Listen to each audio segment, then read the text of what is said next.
go. Good evening, ladies and gentlemen. Welcome back to Twisted Koi, live on a Saturday night. How we doing out there, cupcakes? I've got my man Cashy with us tonight. I did send out some invites, but people have got other lives to get on with as well. There is a link in the comments if anyone would like to join us.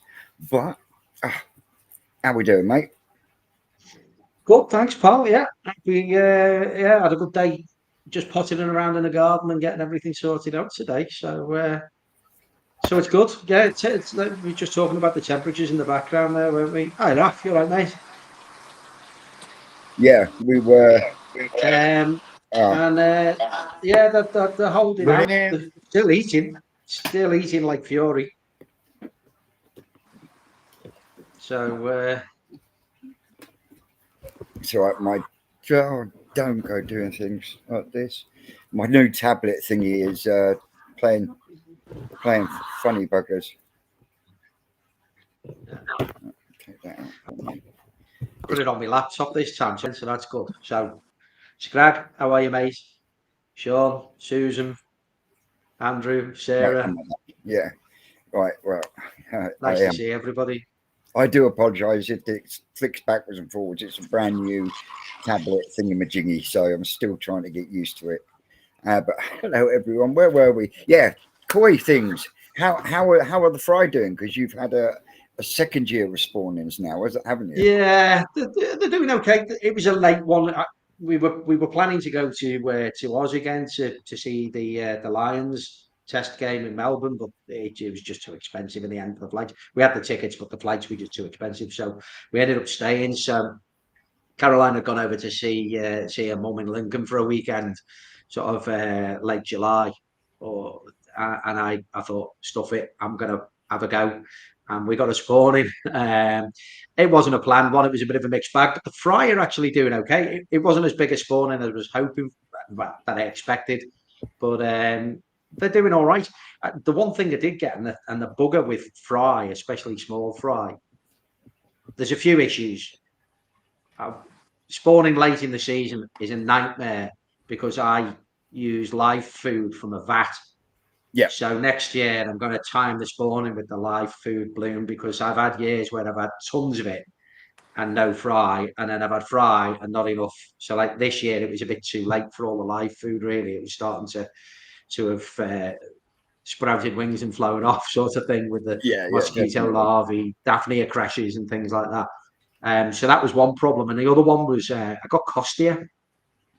Christ knows how you get anything in a sealed system. I have no idea in an enclosed Yeah, I system, know that feeling. but they ended up with Costia, and I didn't know what it was, so I wasn't treated because it's very difficult to scrape It is. small fry, and they are small because again late spawning and no access to enough live food. Hey up, Aaron, you all right, mate? Aaron, Oh God, So that yeah, so fired me it in. was difficult to scrape them, but I eventually managed to get one, and unfortunately it was a dead one, so I managed to scrape that because it's obviously easier. And yeah, it was costly. So PP sorted it out. I PP'd, and I was not everybody's go-to, but I must admit I use PP for yeah. most things, and it tends to smash it. And away you go. A reduced dose, obviously, but that worked. So I think I lost half a dozen out of 30 that I've put in the greenhouse to grow on. So So it's one of them, isn't in comparison to last year's spawning, how well do you it? think it went, or did you do anything different? No, I did nothing. That's a lie. The only thing I did differently is I removed some of the brushes and I put them in a separate system, and they failed. Now the water temps were the same. The only thing I can think of is I'd chloramine teed the entire system, and I'm not entirely sure I flushed it through fully enough. And I think there was some residual, and Yeah, it killed the eggs because nothing at all hatched in that one. Whereas the greenhouse where I left three brushes in, they all hatched. Um, Again, it wasn't really. Last year was a planned spawning, So that went incredibly well. There were thousands, literally tens of thousands of fry, which gives other problems. But this year it wasn't a planned spawning. It was Nisai just going Sensai. So they weren't. It was the first spawning for them all. So I wasn't expecting great things, and it was just a little bit of a play. Ran some pretty little fish come out of it. Some nice little fish. Dave at Black Country Koi. I gave him a few to have a little go at and see how he got on with them, and he's doing okay with them. And they're just some nice little fish. And I got a couple off Rick to add into the mix as well. So it's just fun growing them on, isn't it? Definitely. I think that's the thing. But I think if anybody's thinking about spawning or having a go, and a lot of people do, and I think more people are thinking about it, is take the advice I was given by Rick the first year and duly ignored because I got all flappy about, what if they don't hatch, or what if they're infertile, or what if this, and I kept all the brushes and ended up with about 30,000 fry. I'm not a koi farm. So I've got a couple of ponds in the back garden. Fortunately, I've got a mate with lakes, fishing lakes on his farm, so we managed to put some in there. But if you're going to do it, put all the brushes in, but take most of them out. Just leave 1 or 2 brushes in to hatch out, because you will have more than you can handle. You was warned. I was warned, and I duly ignored the advice. I won't do it again. How we doing, Rafa? How's things in Koi Pond, Rafa? Because you're watching the old what's that Dewberry thing you've got with the cost for your air source heat pump. Are you happy with what you're using and the temperature you're keeping? I'm testing, so it was I think like 80 something cents without the pump balls. But to be fair, now it's getting colder, so now with the pump balls it's around like £1.03. That's what I see. But obviously it's colder now. It's 66. What temperature are you holding the pond at? I hold in the temperature of 19 degrees. At 19 right degrees. Now. So I wanna, like I say in the video, it won't be a fair compare because the temperature change. I probably should do it like only 1 week. It will be better. But I done it 2 weeks, so I'm going to do another 2 weeks. I'd love to see someone do 2 side-by-side comparisons with an identical pond and know whether pond balls or polycarb sheets are the best, because I just can't think that the gaps between the pond balls that heat won't escape. Like, the logic in me just thinks that it's a gimmick. I know a lot of people swear by them, but if there's a gap in it, heat's going to go through it. That's my mind. Oh yeah, it might be. Yeah, it's true what you say, but the thing is, I have the pond balls and I have my pond covered in the front, so all my pond is all covered. Let's face it, right? If you're sat in a living room and there's a draft under your door, you know about it, don't you? Yeah, it will go. Yeah. Oh yeah, definitely. That's it. Sorry, Vince. I agree, Aaron. I think the balls. I don't cover, but my pond is covered over. It has a roof and it has sides on it, because it's all about the wind chill. It's keeping the wind off it for the most part. That's what drops the temperature. I don't heat, never have done. The air temperature will drop, the pond temperature will naturally drop, and sometimes it gets down to maybe 5 or 6 degrees, a bit warmer than if it was in ground. But the most critical thing is it doesn't have any wind blowing across it, so it's not taking that wind chill off. So if you're using polycarbonate on top of it, obviously maintaining a slight air gap to let it gas off or whatever, or opening them up during the day, then you're not getting that wind chill. But if you've got balls over the top of it, they blow it. I know they're tight and compact, but they've got little gaps between them still. You're still going to get that wind over the top, aren't you? Surely. I'd really like to see someone do a side-by-side comparison, just because I'd like to be proven wrong because the storage of pond balls would be far easier. Like you could just put them in 4 bags and sling them. Put a Like, big bag. Slick them in the loft. the It's not advantage of 4 it- bags. It's more than that. Is it? I'm telling you. Yeah, it is more than that because I bought in my first box 1.5 boxes, and in that Andy box Boyle, sorry. I bought a used. It was 20, Right. 25 pounds. I think the guy sold it to me, and then I bought an extra box. So if you see my pond, Even let me show you. If you see the pond, like right here, it's not that many balls, but over there is like a second layer on the top. So, So- I spoke to the guy, one of the guys sell this when I bought it. He said to me, if you want to hold a more temperature, you can put it another extra box. So it's dependent. And it's How true what you much say. do It's, they it's more retail easy for? to maintain it. Sorry? How much do they retail for was- then? just about I don't there. know. I bought it the last year. I bought it 1 box, and I think it was 130 pounds. 110 box. pound. 130 pounds. Yeah, something like that. If you have the computer there, you can take a look at the pump balls on eBay, and I think it was 130 Are they pounds called, what I paid. sorry, Raf, are they called pond balls? Yeah, I'm they looking call now. pump balls, and Okay. they put in So the price, different so the colors. price has immediately gone up because you put the word pond in front Well, of them. no, I think they were actually first designed for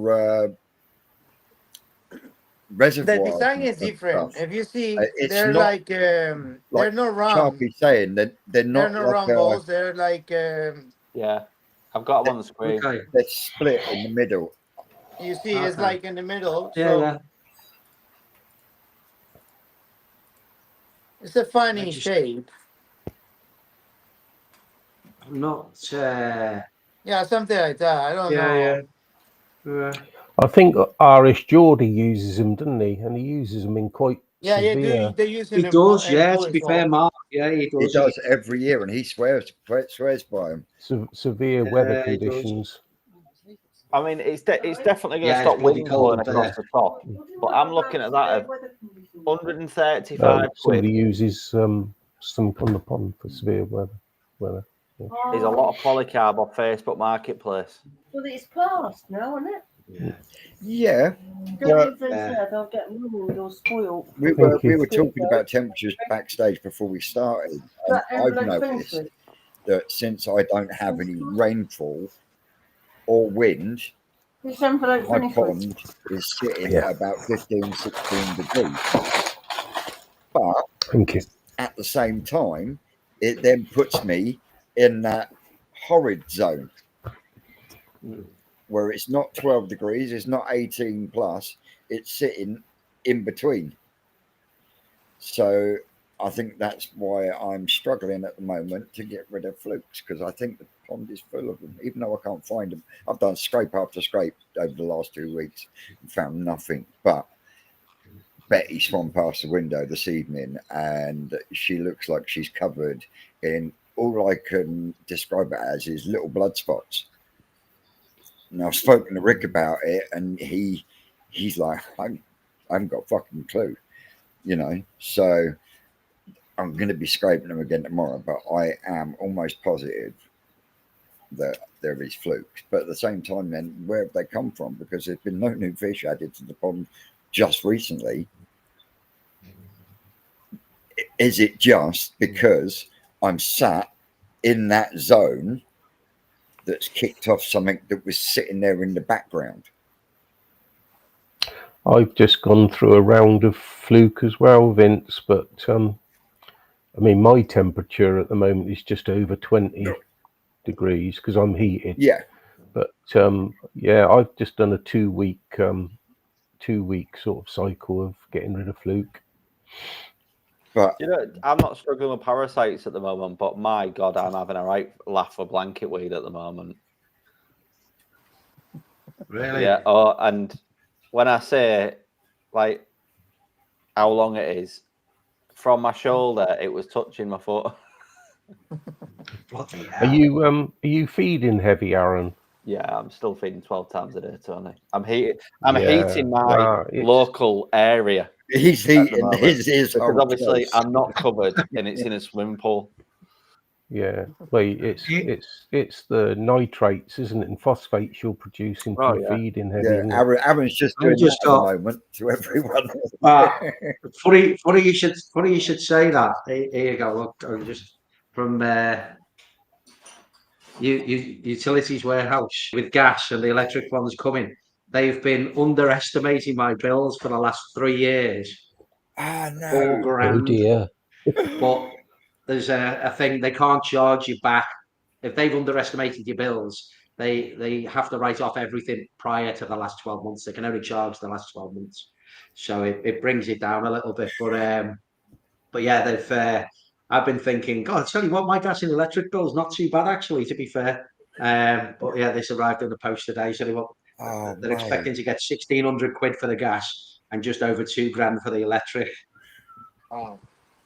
Mate, to be honest, I think So I'm definitely not heating. I actually go through more water than I do electric. Yeah, we're not on a water meter, so that's happy days. I don't mind that. Well, I'm on a water meter, and yeah, I honestly think I pay more for my water than I do my electric. Yes, Susan, I had seriously. the most devastating news regarding that, Vince, last week. So I am on a water meter. Yeah. And next door isn't.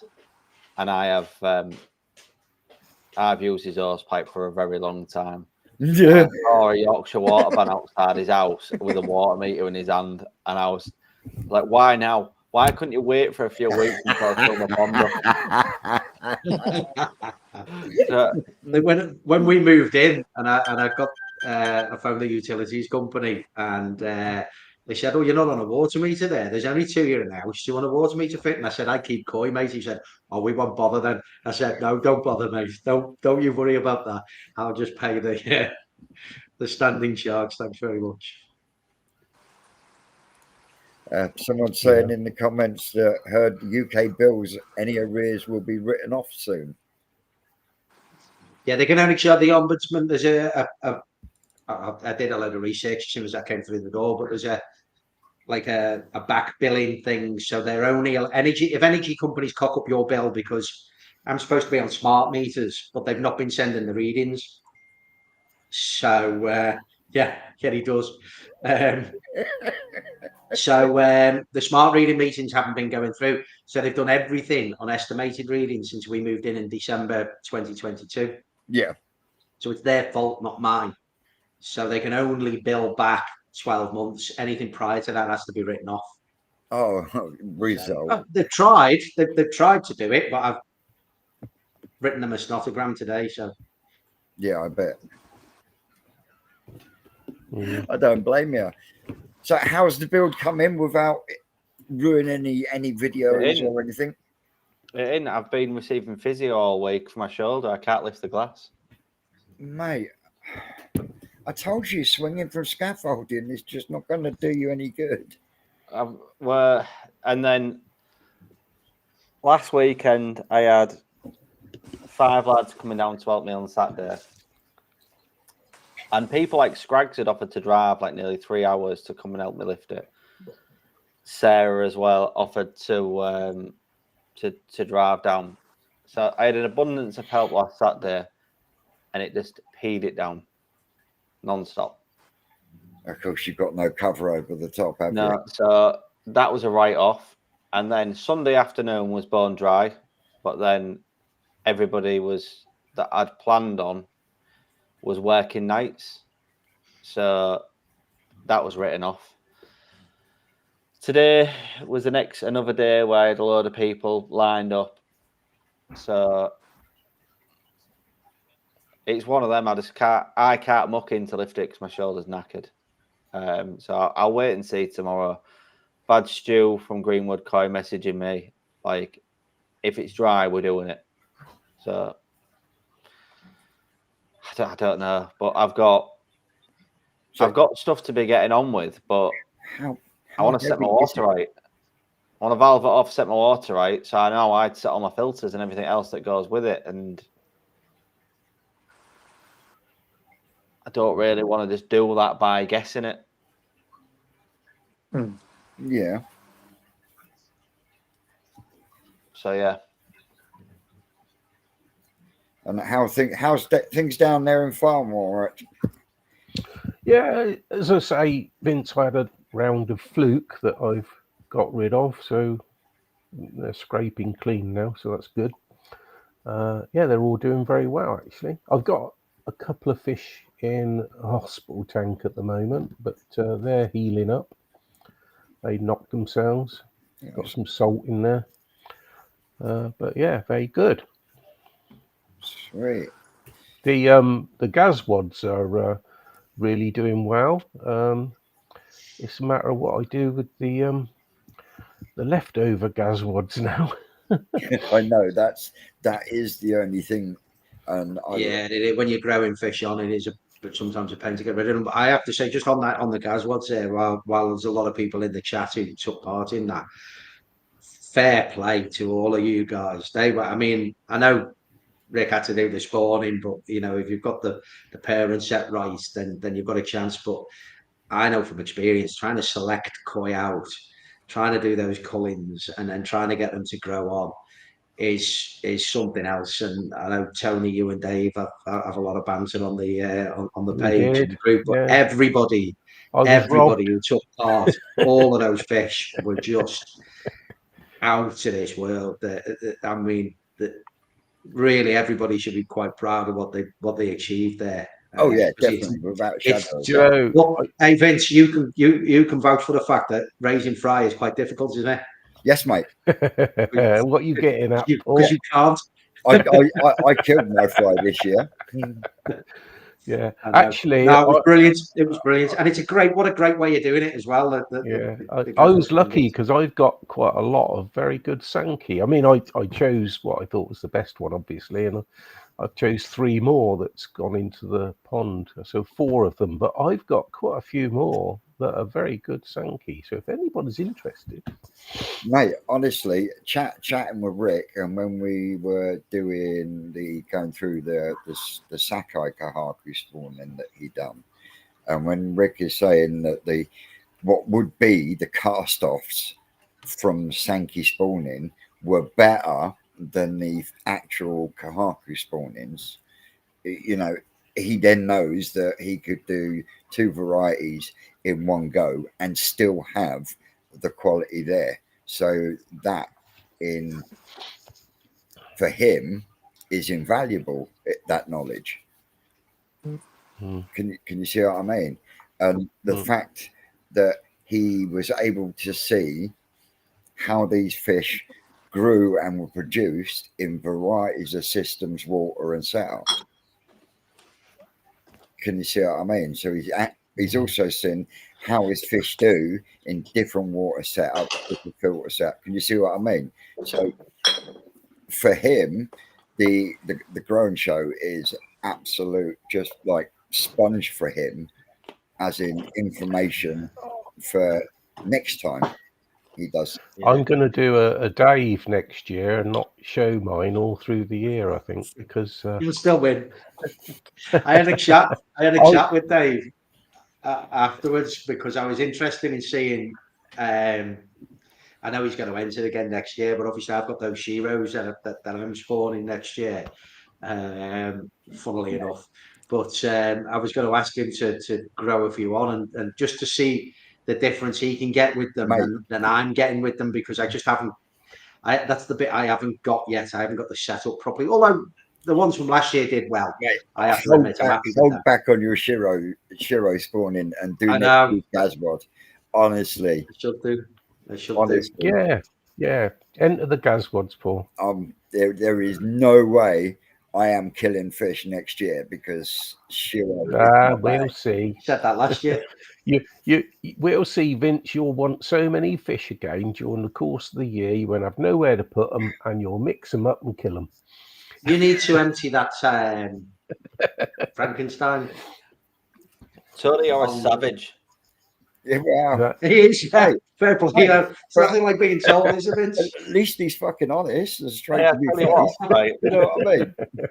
but he loves his fish, Vince, and he cannot resist it. He says, "I'm bad I enough." can't help it. I am, you know, Shiny.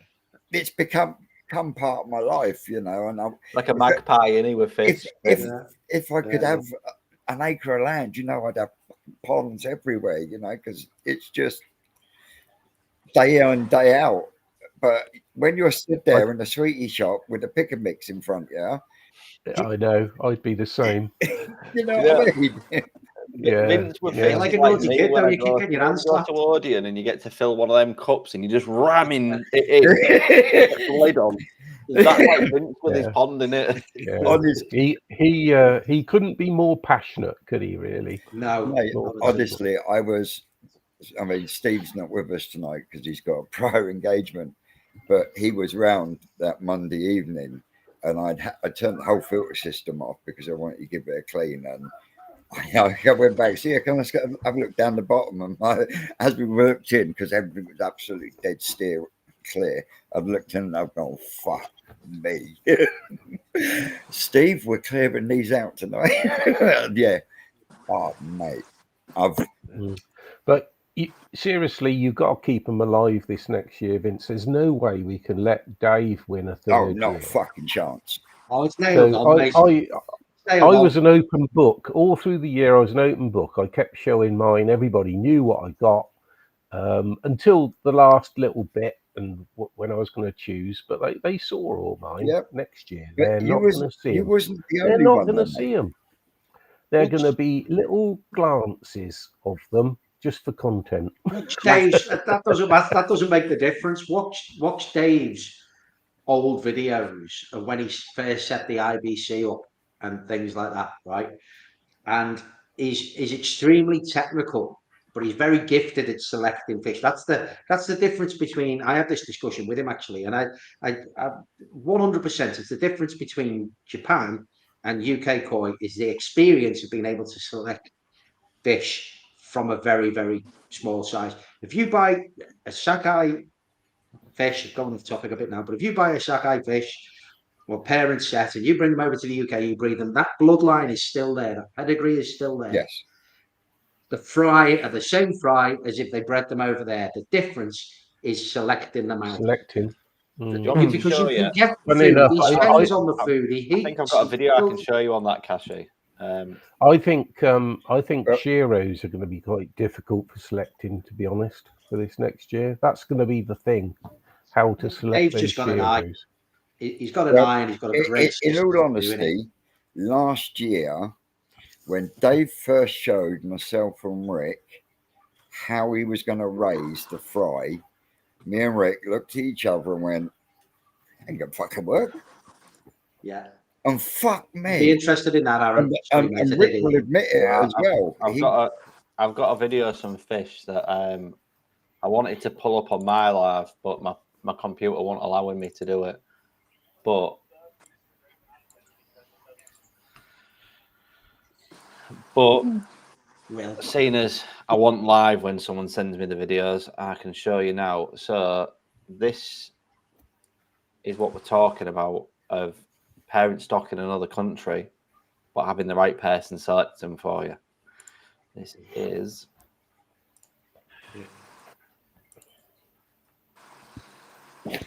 you might have to do the thing, Vince. Oh, there you go. It's already done the thing. Right. So these are about 60 to 70 cm. Mate. Right. Mm. Do you reckon to them? Nice. Yeah. Yeah, they're pretty. nice. Yeah. Yeah.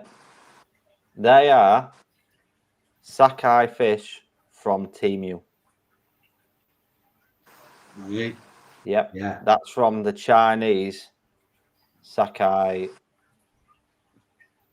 Yeah. So a guy in China bought 2 Sakai parent fish, flew him out to grade for him and train his staff. And that's the first spawn. That's the first fish that have come over from there. So is that what you was going on about when you was talking about the selection. The Chinese Yeah. So what's happened is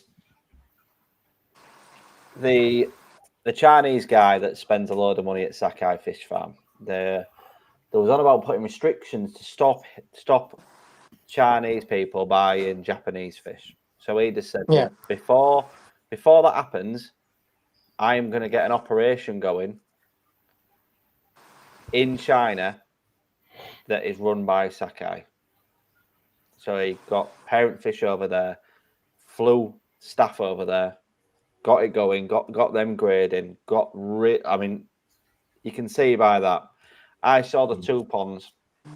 He had two ponds next to each other, one from Japan, one from there. Both identical looking fish, both a mixture of Gosanki. And I was like, wow, that one's amazing. Wow, that one's amazing. How much are them? And how much are them? And I was like, why are them ones nowhere near the price of them when there's some incredible fish in both of them? And obviously the story was unfolded that these are actually Sakai from China when the other ones are Sakai from Japan. Mhm. They got And when I was stamped obviously made in speaking Hong about it, Kong on people them. won't get the level of what they've gone to, but you would not know if someone put up that pond in front of you that they're not from there. And obviously, the biggest thing is the selecting of the fry at every stage. But if you are going to fly him over there with his parent stock, you are going to get the same level, regardless of what country. Yeah. What was they feeding them on in China? You What was they feeding them on in China? that, Tony, I cannot tell you yet because I do know that. All right. But Well, that's a bit of a fucker, shitbag. I can't tell you. I'm sworn to secrecy. Hey, Caroline. She's muted his mic. They're feeding a brand that is available in the UK. Well, Yeah. It is, mate, it's bang on. It's all about selection. This is why when you get, I had this discussion with Dave as well. When you're talking about, English koi, Japanese koi, and you get this, I'm not going to call it koi snobbery because I don't think it is snobbery. It's just that everybody, they want to push Japanese koi because that's where they come from. They know how to do it the best. There's no doubt. If you want to buy a Grand Champion, you get it from Japan, but you can get a Grand Champion in the UK. You just have to select it. yes. It's not that they don't exist. No. It's just that we're not, you look at Rick does something completely different. Rick selects fantastic fish, and Rick's about volume, getting them out, got to sell the koi. That's what the business is about. Cottlebrook, Adam Bayer, they breed some fantastic fish. They absolutely do, and they're getting better and better and better and better every year. And look, the last 2 years, Dave, and I'm not blowing smoke up his backside, but you look at those fish that Dave Koi has selected from 150 to 200 fry, whatever it is, growing on in a system that mimics as closely as he possibly can the ideal growing conditions, the right food, the right temperature, the right filtration, the right eye for selection. And some people have got it and some people have to learn it over a long period of time. The Japanese have been doing it for hundreds of years. Yep. They know exactly what they're looking for. And you look at those king shower that he did last year, Right. and that kahaku that he did this year. Even better. And I tell you now, if you put any of them in a show, you'd be looking at best non-Gosanki for the king shower. Don't know how that works, semi-ginrin ones, but it is what it is. And that kahaku would seriously compete. Mate, seriously just compete. The fact that he's got a 40-centimeter fish, 6 months old. I had one as well, Vince. 6 months. Even Rick was shocked. I had one at 41 cm, but it was ugly. It fell out the ugly tree. Oh, it did. It hit every branch on the way down as well. But again, and then climbed back up for another go. But it did have a nice body. It was just shit pattern. That's how it rolls. Bob Fock. They've got generations of grading experience, though, haven't they? Yeah. And it's passed down and passed down and passed down of which ones they can You know, like, Deja vu. I've seen that chap somewhere else today as well. Isn't it? And they have got the experience to Video know tomorrow, Andrew. which Sorry, ones they're going from, and obviously, like the amount of fry that they're getting a year, and they're picking a small percentage from that. oh yeah, Like if some of the UK farmers that are considered the best, I'm not going to name names because there's loads of people in the UK that are brilliant at what they do, but they're not like 10th generation graders, are they? Like some of the people over there that have done it and they've been sat down. Like they are amazing at what they do, and I imagine if they were taught that skill at a young age, it'd be 10 times better than what they are. But yeah, it's just you know, metronomic, isn't it? They just sit there. They know it's just years and years and years of experience, and they will always be that far ahead. And there's absolutely no doubt about it. They breed Some them of on a it, much larger scale. They've got more yeah, I people was going to going say through them. scale, Numbers Paul. game. It's volume, isn't it? I It's mean, volume. Yeah, it's a numbers game. It is a the- numbers game. it's like Rick, I think, is absolutely spot on with his selection that he does 100%. when he's selecting to bring out the best quality and keep them for himself. It's just that he, in actual fact, in fairness, hasn't got the volume that the Japanese have got to select Well, from. it's that, and his business model is to grow sellable fish. So he needs to sell a fish at a time, because we saw it when we were down there at the Open, at the YouTube fest and stuff like that. Is generally speaking, I'm just going to move slightly because Caroline's running a tap and I can hear it in the background. Oh, stop now. The people want to fish for now. So when they buy a fish, they look at a fish. Most people, they look at a fish and they want that fish to look great right now. So when Rick does it, he's looking at what's it likely to do in the future? What's it doing now? We'll have some bargain basement ones and everything else, and he'll select out to the point where he might have a few that he'll hang on to for maybe brood stock or something like that. And it's a fantastic business model, and it works at treat. Japan are doing similar. It's just that they've got more numbers, they've got more fry to select from. They've got more people doing the selection. It's, they've got the time to be able to do that, and they've got the facilities to be able to grow those fish on in a certain way. And there's no difference between a Japanese koi and an English koi other than the experience of selection. There can't be. There's the financial side of brood stock as well, and I know Rick buys the absolute best he can, but he can't afford the best of the best. He just he's making a selection at that point when he's looking at brood stock. I watched one of Tim Waddington's videos the other day, just recent one, and he was looking at someone who were pulling these fish out, Kaku and Showa, out of a pond there, and they were 85 to 95 cm, somewhere around that mark. And as he said on the video, you could buy a house. Yeah. Well, I was speaking to Rick this week, and we was actually in the brood tunnel, and he was counting up, and just in the brood tunnel there is 185 brood fish. That's not including all the fish that are in Sean's main pond in his back garden that are also brood stock as well. Yes. And like he said, some of these fish now, because I've spawned them this year and I did a couple last year, they won't get spawned again for a couple of years now. I mean, especially here at Surrey. I mean, Jesus Christ, we're drowning in Hiatsuri and Asagi. The Asagi, as Alan Tate said on the video of Fest, he's producing Asagi as good as, if not better than what's coming out of Japan at the moment. And the quality, and that's the problem.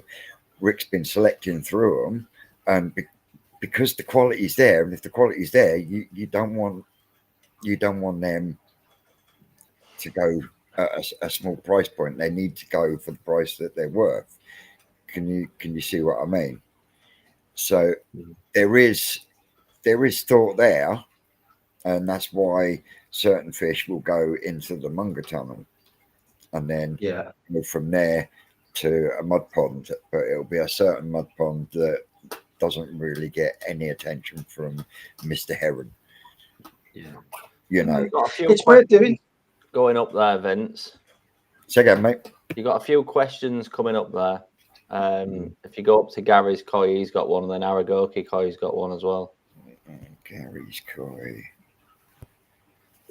For some reason, I've got like micro admin. I can bring something onto the screen, but I can't click on someone's comment to bring it up.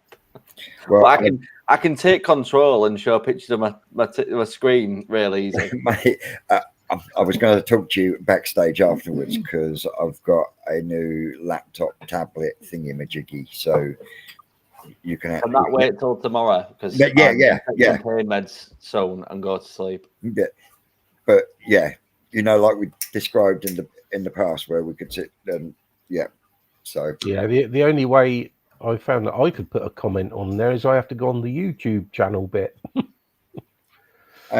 Gary Coy, how many people watching tonight would pay £1,000 for a fish? Not me. All depends on the fish, really. For me personally, the most expensive I've paid for a fish is £250. Caroline just looked through the door and went, "No." I have paid over £1,000 a fish in the past, some years ago, and I won't ever do it again. I will always buy modestly priced fish and grow them on myself.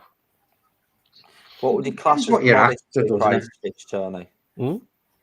What would you class as modestly priced? Because I'll be honest, up until the point of Crafty's Growing Show, the entrance fee for that show was the most expensive fish I'd bought. And that was the Kahaku one, wasn't it? It was, yeah. Do you know what I mean? So, like, it was Montaro, wasn't it? It was, yeah. Is that modestly priced? I can't remember what the price was. It was about 200 quid, that. Yeah. Well, it's very relative. I entered it as well, and okay, you get you line up for your pick, your number gets counted out, but ideally I would want to spend 200 quid on an absolutely free choice of whatever fish I wanted to buy, rather than that's what I'll get into. You took the words out of my mouth, because like a £200 growing show. After that, don't get me wrong, like I did really well out of that growing show. Right? Yes, you did. It's. I haven't put any videos on it this year, but it's an absolute banger. Now, but after that, I said I'd never do a 200 quid growing show again, because if I had that type of money in my pocket, I'd sooner go to a pond and go, I'd like that one, and not have like the stress of bingo balls being pulled and 100 people there like, I want that one and that one, and then me and Rick fighting over the one. And I had it in the net first, and I was like, no, I ain't backing down on this, Rick. Like, you snaffled. I know you wanted to over his nose. Episode, son. Right? So, yeah, I don't think I would spend that amount again on a growing show. Don't get me wrong. I've seen half of that. I might about 100. I'd go up to 100 for a growing show. So, the growing show that you've just done, Tony. I know you came second, but take that out of the equation. How much value for money do you think the whole thing has been, experience-wise, with what you make? I think, the difficulty I have, in a way, is we've got to try and find a really good fish out of 100 fry or 120 fry. That's the difficult thing, really. You're not getting a free choice out of the whole pond of fry, are you? But having said that, with what I ended up with, I was lucky. I've got fantastic value out of it this year. Was it 100 quid? Yeah, 100 quid for 100 100 quid, and fry. and for 100 and fry, that's and some with- people got 200 or 300 fry, didn't they? They Let's be did. honest. yes, Because they Rick did. can't count. Gary We know Coe. that. I know when I've asked for 100 fry and gone, that's like not 100 fry. But it's if you get 100, let's say it was 100 fry, a pound of fry, right, and you grow 50% of them on, right, and you maybe keep 30% of them and grow them onto nice fish. They're from nice stock. You've selected them out, so you know you've had a hand in it. You've had all the fun in it. But 100 quid for 100 fry to grow on, that's amazing value for me. It was. Because one Absolutely of those was. fish would have cost you 100 quid, wouldn't it? Uh, Your fish that came second, you'd easily pay £100 for that, wouldn't you? Yeah, without a shadow of a doubt. Yeah. Well, If possibly not more. more. Possibly more. Yeah. Bargain. The crazy Absolutely thing is, a bargain. hobbyist, we can't sell them on for that price. No, of course not. Well, that's the same as It's anything, isn't it? struggle. You know, it's some people do, some people can get away with it, some people don't.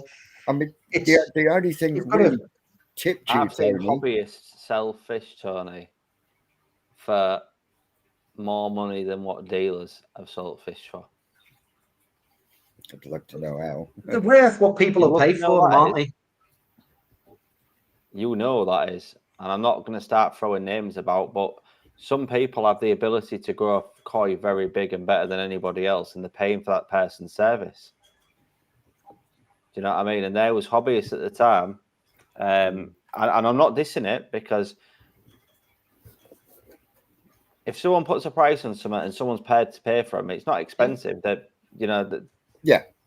the buyer is there to do that. Just because I wouldn't pay that price doesn't mean that somebody Someone else shouldn't. wouldn't. It's like anything, isn't it? It's worth what What somebody's someone's prepared to pay for it, and that's it. End of. And You got to I find mean, people. more so fish than anything else. You got to find people that want them, of course. But what I find crazy is you said yourself just now, Kashi, that fish that came second is worth 100 quid, say. Yeah. As a hobbyist, you'd have a job to move it on for 20 quid. I know. I've had this conversation with a couple of Right, people. I'm gonna turn the camera off and mute myself, but I'm carrying on listening because my scoff's just arrived. All right, bud. What you got? We've got pork steaks, chips, and beans. Oh, go on, Foodie man. champions. Oh, nice. Get For a it. chip. That looks like a Okay. Weatherspoons plate, that Cashy.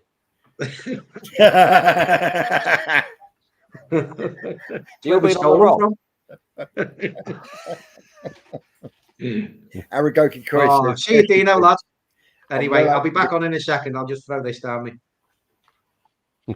I'm well up for the Gazrod this year and the Shiros. Is sun important for it? Sun is important for all koi. Yeah. If you want a decent skin condition and skin luster, you need decent light or decent lighting. Otherwise, yeah. I was going to say, Vince, that's true. But mine, in fairness, that fish that came second didn't see any direct sunlight the whole time I was bringing it up. No, but it was it was in a greenhouse. It was in a greenhouse. Mm. So you are getting a lot more light than, say, someone in a filter house where they've got a grown on tank. Did you? And I also extend their day.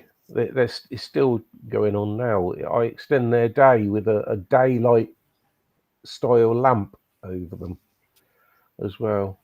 Did you do it all in fish tanks this year, Tony, or have you got something a bit bigger in the greenhouse? No. I built two grow-ons. One's about 400 gallons, and the other one's 300 He's gallons. got more ponds than me now. Good. Yeah. Tony's obviously got a second place medal to go with it, Vince. So he's proving to be a better fry handler than you. Fucking hell. So I'm only buffing up because it's Christmas in a few weeks, isn't it? Do you know what I mean? I want my stockings full. I'm coming down to the farm soon to get my rosette. Fucking rosette. Yeah. No, I built two grow-ons, Aaron, in the greenhouse, much to my wife's despair, because she quite likes me to grow plants in there. But yeah, I got away with it. Yeah, our Gary, somehow he got 300 fry from what was supposed to be 100 fry and 5%, and he still got 300 on fry. I think Yeah. there's quite a few people that do seem to move fish on though. Because I mean, even Andy at Derby Coy, he seems to do a little buy He 5 sells of the them, same doesn't and he? move them He on, don't yeah, he? he I think, manages. I struggle, yeah, mate. people do it. People, I'll buy 5 yellow monkeys and sell 4 of them on. It does happen, and some of them they fetch a decent return from them if they're the right fish, don't they? I just think maybe there's not any serious koi keepers in my area. That's the thing, perhaps. I think the problem that you've got, Tony, is like if you think your best fish was valued at 150 quid, but then all the fry that you've got, like the value that you put on them, it'd be really hard to value some of the, when these other people are doing it. They're buying like 5 Omasako Shiros that are like already quite a decent level and growing them on for a year. And they're probably going to be desirable to somebody because of the farm that they've come from has got a tag with it straight away, hasn't it? Yeah. Like, if you're buying culls from New Forest, like you could literally go to New Forest for the money that someone would probably charge for him and get a banger because Rick undervalues his fish all the time. Do you know what I mean? Yeah, he does, but I wouldn't even think to try and sell them at the prices the farm would sell them for. I mean, as you that Sankey would be at least 100 at Rick's, might even be 150 at Rick's. All I would ask is probably 20 quid, you know. Just but this, so how many grown? No, New Forest only does the one, and that is through the summer growing season. It's they get hatched, they get taken to a certain point, they get sent out, and then it is up to the recipient then to grow them, cull them, and then pick at the end. So no, I have tried pitching a winter grow on, but it's very labor intensive for Rick, extra labor intensive for Rick to put on the growing shows. So it's a bit much of an ask to do 2 in a year as well as other stuff going on. and nothing to stop people buying some small fingerlings though from Rick and growing them through the winter, which is what I've done. Simon's comment there, you know, there's 2 comments there that I'd have a problem with. Like, so my coys are my pets. I wouldn't dream of getting rid of any. Like, for somebody in the house that works at the vets to then just go, right, we're going to buy 100, but we're either going to kill 90 of them or we're going to try and reown them, right? That'd be a straight up, that's not happening. I know it's a factor of life that happens on a koi farm, but it won't be allowed in my house. I think, to be honest, because I've been around it so long now, as in the koi farm side of the industry, because I started off my koi life down at Cutterbrook Koi Farm doing Shiros, you know. So I spent a number of years backwards and forwards. Mark and Lisa, sorry, are absolutely lovely, brilliant couple, cracking farm. You know, I've also done stuff on Adam Biofarm. I'm now doing a lot on on New Forest, and the culling side of things, I think I've got sort of like numb to it now. When I first started going backwards and forwards to the farm, doing recordings and stuff, I was absolutely trying to save absolutely everything, even stuff that was literally just a waste product, you know. And now, after going that little bit further into the farming side of things, knocking things on the head because they're not going to progress or they've got a defect, I don't think it affects me now. It's like when I did the split this week. On was it Monday? I emptied Longbok tank.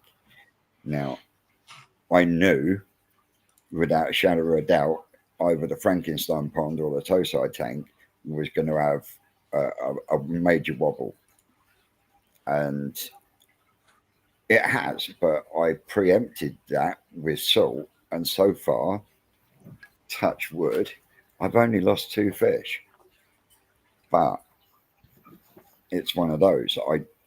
If you're expecting it, so if you're going into the sort of growing show that we do, where it is done with very newly hatched fry in that respect, then you've got to take that into consideration. If you're not able to do that, then at least have somewhere where you can put them into a separate body of water. Yeah, they need an immune system to be built up slowly, don't they? Otherwise, they're gone. Yeah.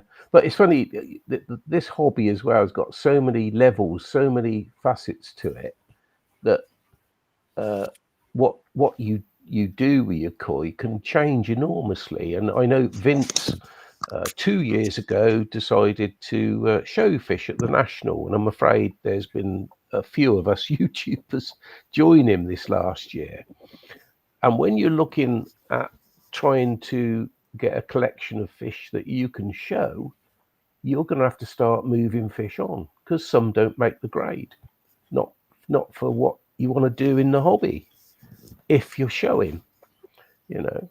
So that's another thing. You might have some really nice fish but not good enough to show, and you've got to move them on to make space. Sweet.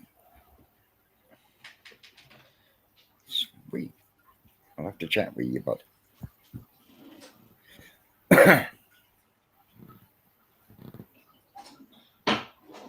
Now, I was saying, he mentioned culling for those that do. He divided it into another pool. So, like I say, he put them into a separate body of water. But I think that is one of the reasons.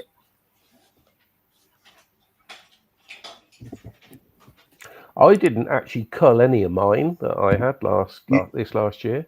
You didn't? No, I didn't cull any. I lost some. Well, the ones I decided to definitely keep, I had that A and B team, and then I had some surplus. The surplus went into another pond which had other fish in them, and they were the only ones that I started losing fish on, because they didn't have an immune system. No. What goes on? So I lost quite a few of the third group that way. I didn't actually kill any myself, but that's the way it goes. And I've still got some of those as well. But I lost some in that kind of natural way. I didn't actually cull or kill any. Well, next year's is going to be special, not just in the fact that it's a koi farm that's going to be giving away unselected black fry, which I've never ever heard about them before, for people to grow on. So everyone next year, the numbers are going to be lower, so it won't be 100 fish, it'll be 50 fish. And because they have to be selected out specially, because out of a spawning of 200,000,000 eggs, you're only going to get sort of like in certain Shiro spawnings 5%. And then they've also got to keep a lot back for the actual farm themselves. So to be able to actually do something like Shiro Atsuri from a fry, that is really special. Really special, because it doesn't usually happen. When you go and buy these fry bags from various koi farms, 9 times out of 10, if you are buying 2 to 4 week old fry, guarantee there won't be any Shiro in there. There won't be any Showa in there, because the proportions of actual keepers is so low. That's why they don't let them go. It's gonna make it hard though, because selection for us out of 50 as we grow them on, and the expectation to try and get a top class fish, I think is going to be pretty remote. Really, we'll get some good fish. Don't get me wrong, but to get that very top class fish is going to be very lucky for somebody within the group that happens to have that bag of 50 fish. Every black fry has the possibility. Oh yeah. To be that one fish. That is why when they do any Utsuri or Showa spawning, most farms in Japan, you'll find they'll do it at 2 weeks old. I mean, Rick has said that when his eyes were a lot better than they are now, he could do it actually from the egg, which one was black and which one was white. And you just sit there with a pin. But why? When once they've hatched, you can then just select out all the white ones, and then you're left with what you've got. But you're only ever going to get a fraction. Yeah. You'll just keep more of them back. You won't cull as hard because of the way they develop the Shiros. So you'll just not cull as hard.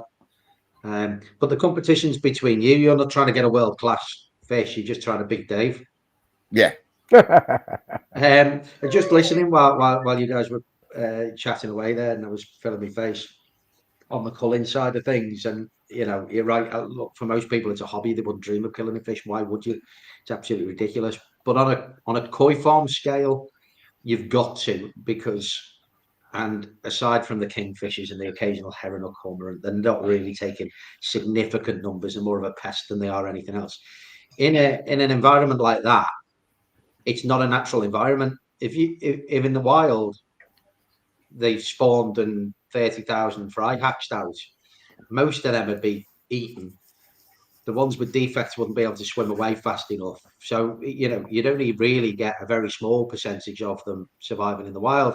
Now, the year before last, when I did the 2 spawnings and ended up with somewhere in the region of maybe 30,000 fry, I selected out enough to go down. I had 2 4,000 litre swimming pools going, plus a 2,500 one in the greenhouse. Anything that I called out at a certain point went in the main pond for protein, and they woofed them up. Because that's what happened in the wild. So it's difficult. You can't be sentimental about it if you're a koi farmer, and if you hatch out 30,000 plus fry in your back garden, you can't be that sentimental about it either, unfortunately, because what are you going to do with them? And I know there'll be those who say, well, don't do it. Well, yeah, okay, I agree, don't hatch that many, and I shouldn't have hatched that many, but I did. But that's it. Natural selection would have happened in the wild. So, oh yeah, definitely. It's my opinion on it. I know it's not a popular one, and people will disagree with it, but that's the thing with opinions. You're allowed to disagree with them. Yep, that is. We got Aragoki Koi as I didn't say I was a Shiro expert. I just said, yeah. Aaron, didn't remember me. Yes, you did. No, I didn't. You categorically introduced yourself as, I started my career. No, I know. Zero business. Yeah. When I first started my hobby, I actually went to an open day at Cuttlebrook, and it was an old forum open day many moons That's ago. right, Lorraine. And on that day, I just hit it off with Mark Davis. We just chatted for hours, and he asked me if I'd like to come back the following day. And the following day, I went back, and then it just went from there. It was Mark that taught me how to do Karaku, how airlift filter systems worked.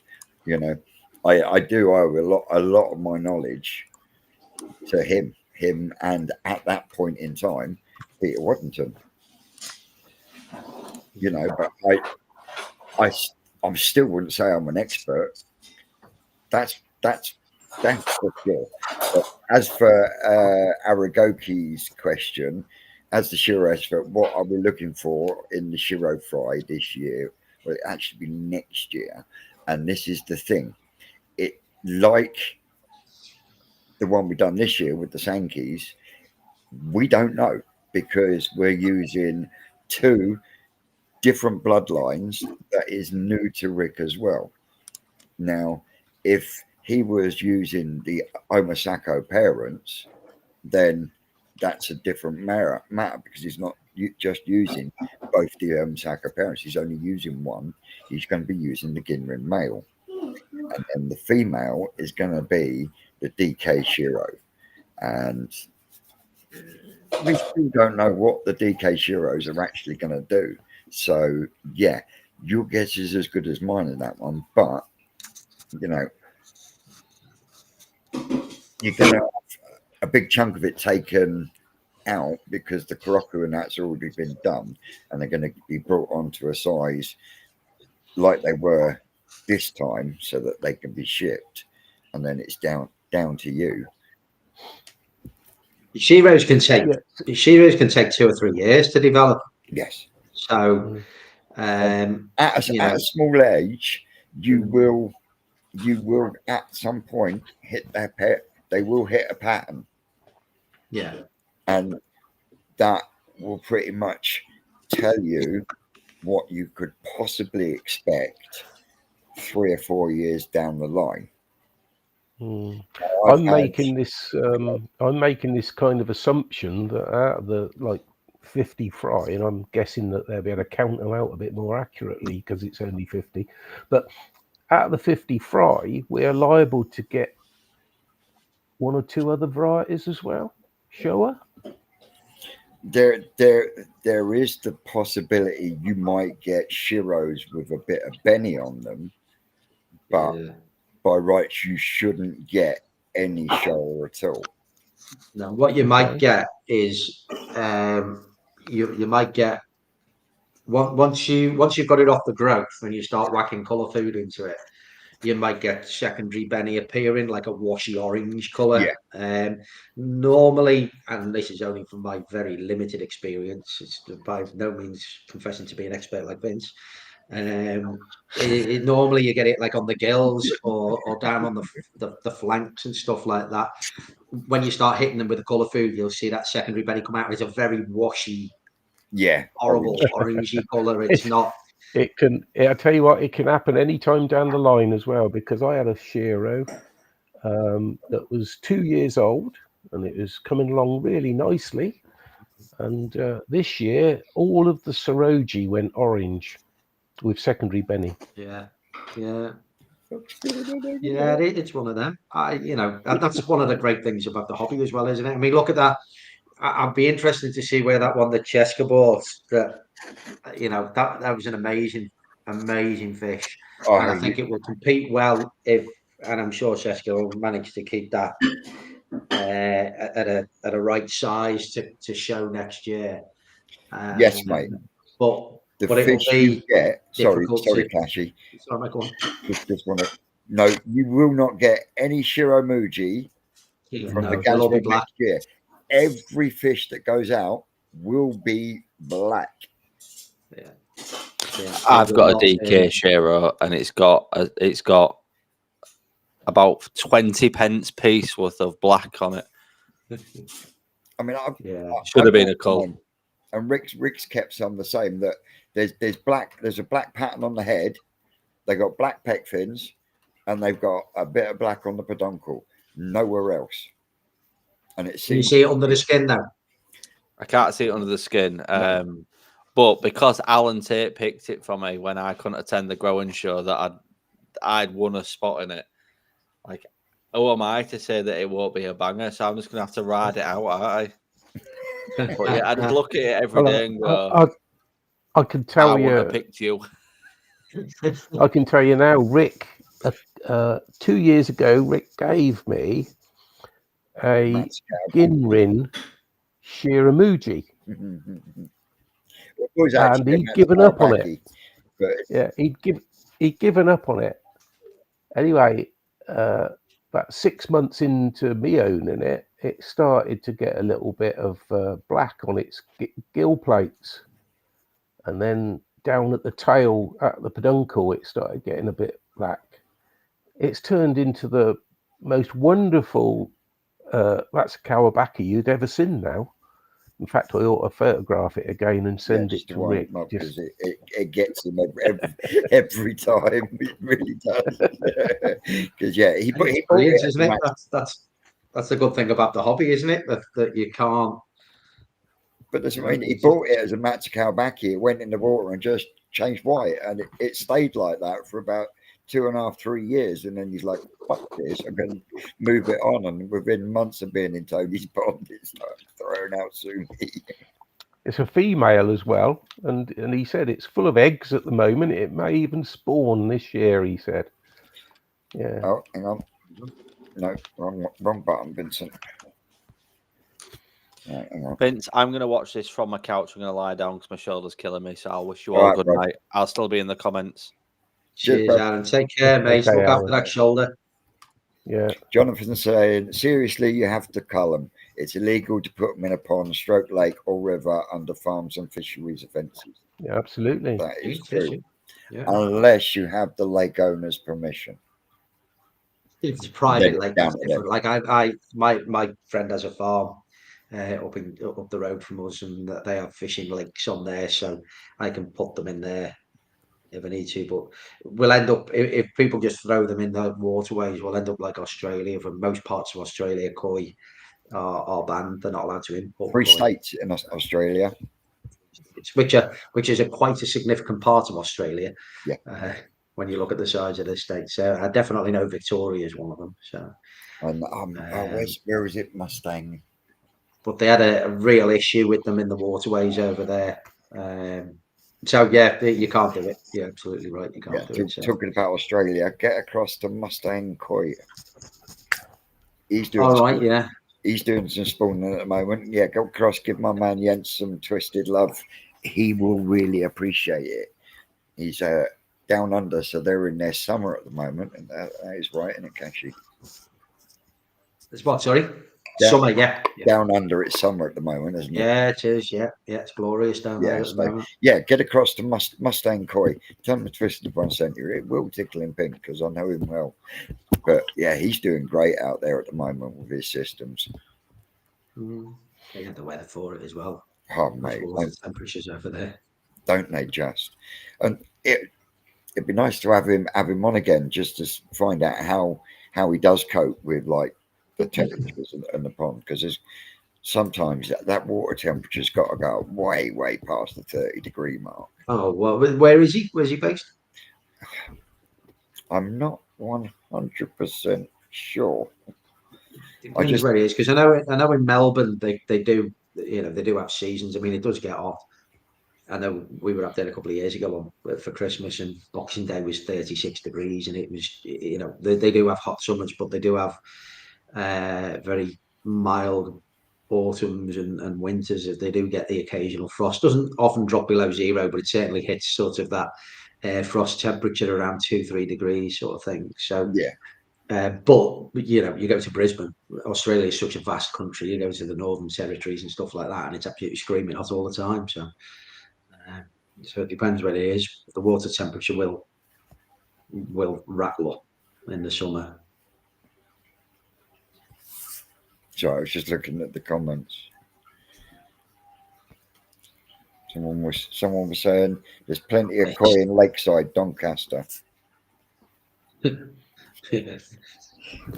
Yeah, I can only see so many of the comments on my screen. I can't scroll through them all. So yeah, there are No, some I can't. unscrupulous people out there that do things like this, and yeah, absolutely, there are. Yeah, but you're not allowed to, and you shouldn't. If you're a koi hobbyist and you've got excess koi that you need to get rid of and you can't sell them or move them on, then the kindest thing to do is pull them, just koi sedate in a bowl, overdose it, put a lid over the top, and leave them to go to sleep.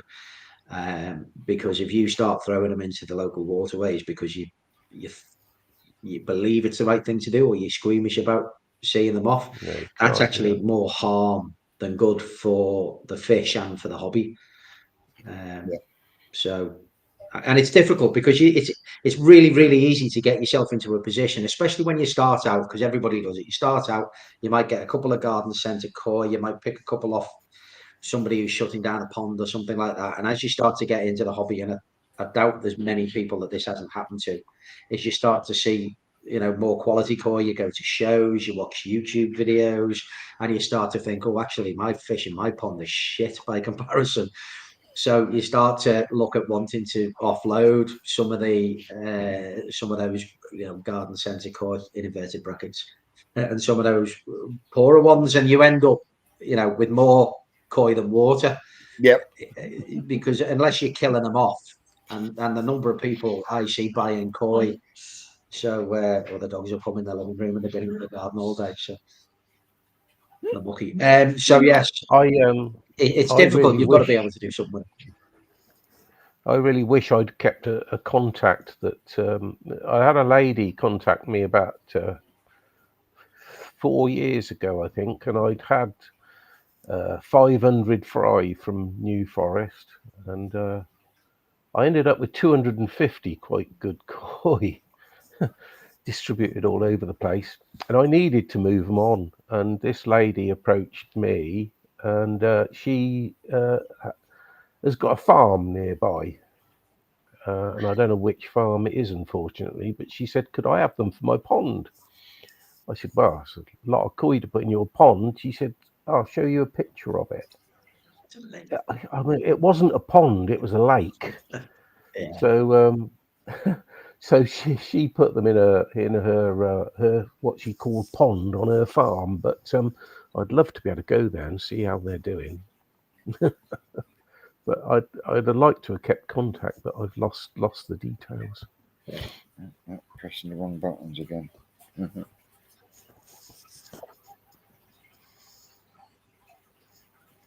Sorry, everyone's talking about the Fisheries Act and stuff, but yeah, it is true. It shouldn't be done, and that's why places like the States and that are now overrun with Asian carp and stuff like that. It's Perth. Only a Perth. Okay, yeah. Well, it'll be warm. It'll be red hot. Yeah, pretty much all the time, I think, in Perth. the perch eat them all. Yeah, well, I got told off for we were doing some sorting through some fish down at the farm one day, and I turned around the car, and there's this Benny go fucking weird shaped gill plates and stuff, and I'm like, yeah, mate, take that perch fishing. He's like, can't use them for perch. Okay, take it for a pike. Bright fucking ugly fish. Pike's gonna love that, isn't it? Easy fishing.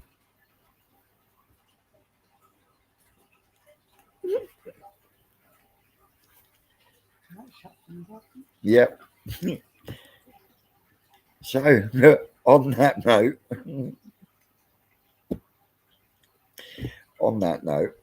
I think we shall wrap this week up.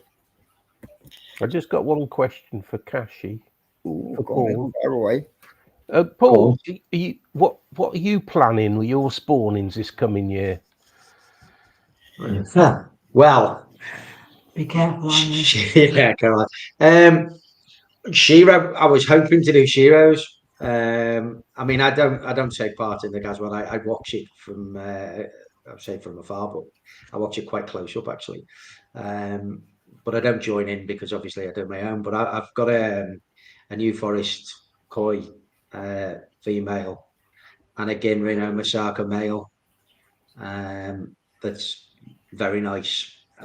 So I'm gonna spawn those two. That's the main pairing. I'll see how that goes, see how many I get, and then make a decision whether I do another one or not. But the year after, getting big enough for 2026 the junior. for the junior. Well, if I can get them spawned early enough and I can get enough live food into them, and the spring and summer temperatures are right, then I think there's a chance I can get one to 25 to 35 cm for the junior koi show. I'll try. I will try to do that. I'm hoping to, but it depends if the spring temperatures are up because they'll be in the greenhouse. Then I should be able to. I should be able to get them to spawn. I normally spawn about the same time as Rick, weirdly, and it's not planned that way. It just happens that way. So we're probably looking back end of March, first week in April, if I can get the temperatures right in the greenhouse for them to spawn. Because as somebody that breeds his own, you done very well, didn't you? Really, at the junior, took some rosettes. Well, I must admit, I was really, really happy with that. For the first, that was the first year. They're the future brood stock, really. They were from last year's spawning, weren't they? They were from last year's spawning. I mean, the Ginrin on the what I did last year, and probably one of the reasons we're going with Shiros this year is last year I wanted to focus on skin quality and body shape, conformity, rather than worrying about pattern, because I find that if I'm looking at a patterned fish, trying to select it out at a young age, it distracts me massively, and I start looking more at the pattern, and that's not what the judges look for. Again, it depends what you're doing it for. I'm doing it to show them. So it's skin quality, it's body, skin quality, pattern, pretty much. Unless anybody, I'm happy to be corrected, but that's pretty much the order that they're looking at. Is does it look like a fish? Does it conform to the right shape, etc. Nice head, nice shoulders, well placed body, skin. Has it got all his arms and legs? That's it. Body, skin, and then pattern comes last. But when I'm looking at pattern fish, I just get absolutely.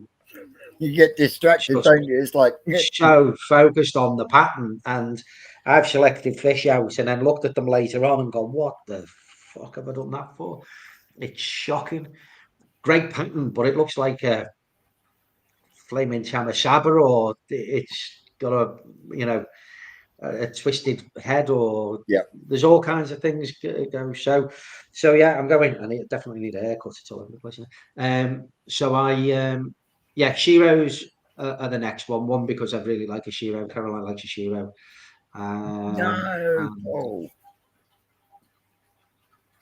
What's happened there? The rain. The walls have collapsed in on the pond. Collapsing, yeah. Shit. Mate. Not good. Yeah, some people got it quite nasty. We were quite lucky up here. It wasn't so bad. Had a lot of rain. Yeah, we had rain, but that was about it. We didn't get much in the wind department or anything. I think it was the Midlands got walloped with the. Got a fair bit here. Did you, mate? Okay. Well, Oxford, so you're on that. You're on the flight path, aren't you? Yeah, we were pretty much in the middle of it. There's a lot of flooding around us. Well, my garden flooded actually. Well, we're flooded. 2 inches of water came up through the grass. Yeah, so there's still a chunk of fucking water. Yeah. And that's one thing I am glad about with having the cover over the top of the pond, is that I haven't had that temperature drop caused by the rain either. Because it's not just the wind chill that cools your pond. Downpours of rain. Cold water going in. Does it just as well. Yeah. Trust me. No, absolutely. No, you're dead right. You're dead right. Well, since I've had Yeah, so we'll see what happens. my pond enclosed, I close the doors on it every night, and I started doing that nearly 3 months ago. So yeah, no. So that's what you're up to then, Paul. Yeah, we'll see how that goes. I'm quite looking forward to it. I've got a few other thoughts on what I might chip in with it.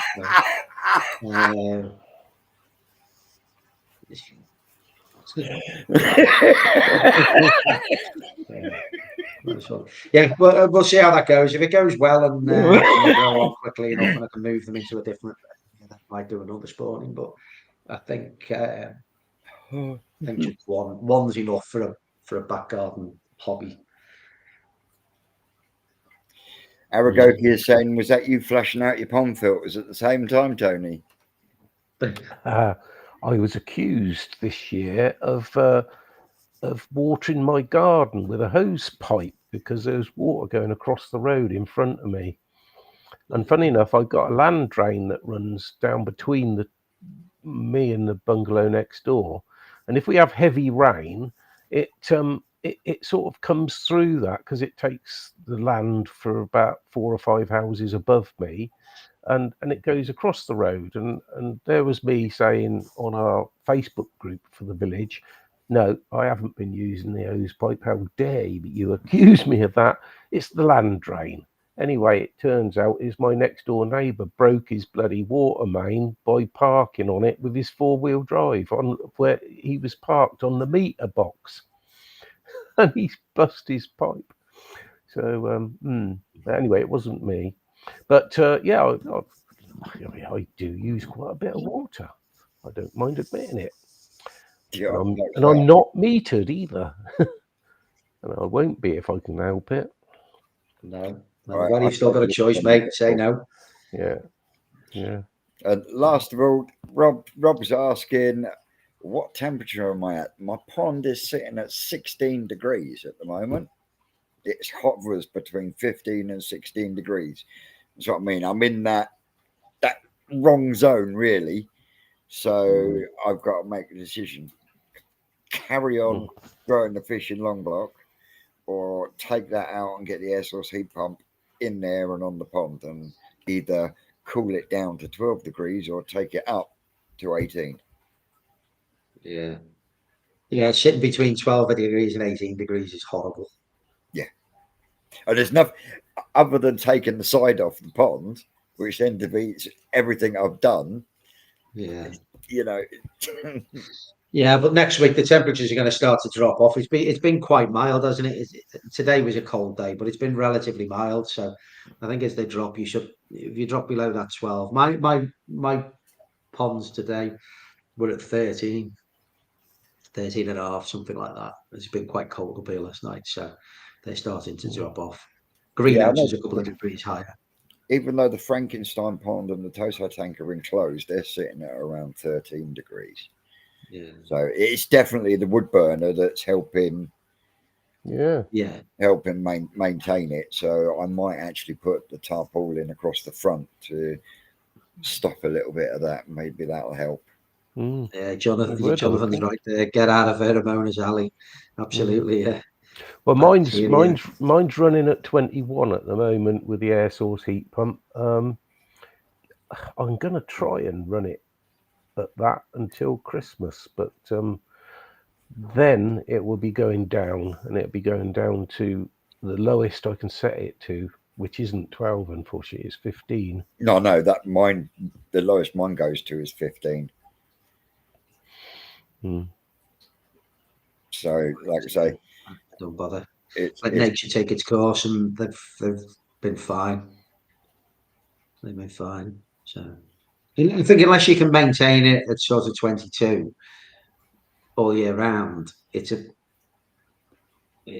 one of those, isn't it? To heat or not to heat it always raises discussion, and probably not one for this stage of the evening. But for me, unless you're going to maintain it at that 22 degrees all year round, or 23 degrees, and maybe drop it down to 18 degrees and then back up again to give them a little bit of a change over winter, you're still going to have to come through that pain in the arse of a temperature swing, and you just induce problems. So Yeah. it's easier to just let nature take its course and let it carry on.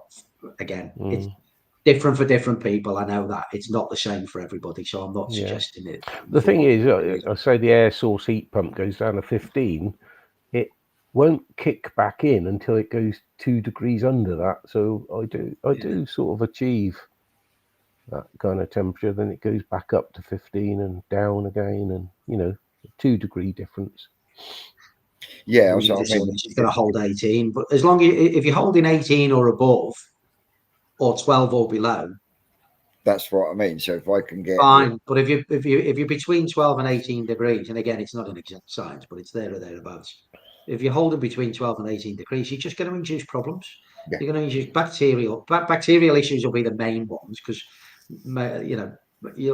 the parasites you might have treated them, so the burden might be low, whatever. But certainly from a bacterial point of view, holding it between 12 and 18 degrees, you're asking for bother.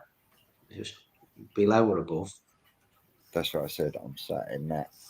Yeah, it's horrible. That's why this time of year and then spring, when you come out and entered it again, where you just sat around there, it's the same as here, 14 degrees. I'd rather it be 8 degrees than 14 degrees. Because they're not really feeding properly anyway. They're Yeah, not doing a great deal. They're swimming around, but they're just getting a bit miffed, and it's not at 8 degrees, they'll just sit there and just do their fishy thing, but nothing's bothering them. no, Mind, I'll see how the winter goes. I mean, up to Christmas, we always, every year now, we seem to have mild, wet sort of winters up to Christmas.